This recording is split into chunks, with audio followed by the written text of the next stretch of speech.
পোস্ত রান্না করব। এই যে পোস্ত, কাজু বাদাম, আদা, লঙ্কা এটা পেস্ট করে নেব। সব ভেজে তুলে রাখবো নিয়েছি কাগজগুলো। আর যেটা বীজ আছে বীজগুলো ফেলে দিয়েছি, আর যেটা বীজ করছি সেই বীজগুলো রেখে দিয়েছি। এগুলো তুলে নিচ্ছি।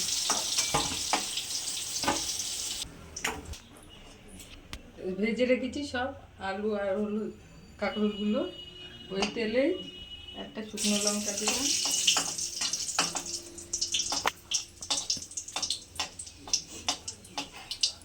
একটু কালো জিরে দিলাম,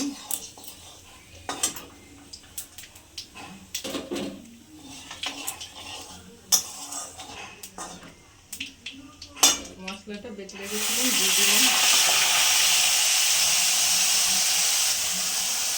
বাকিটা দিয়ে একটু জল দিয়ে দিলাম।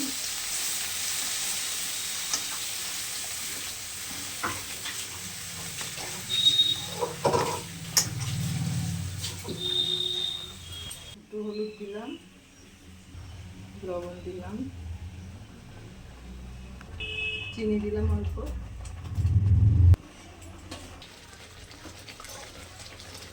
রান্না করে শিখবি। ওটা ফাটিয়ে রেখেছিলাম দিয়ে দিলাম।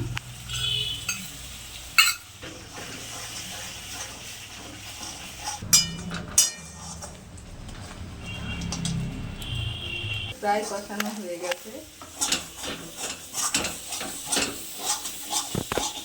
আমি এখন লংয়ের ভিডিওই বেশি করছি, লংয়ের ভিডিওটা একটু দেখবেন। মশলাটা কষানো হয়ে গেছে, দিয়ে দিলাম কাঁকরোল আর আলুগুলো ভেজে রেখেছিলাম।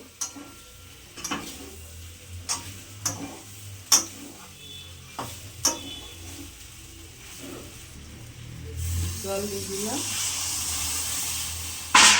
সিদ্ধ হয়ে যাবে একদম, তারপরে নামাবো।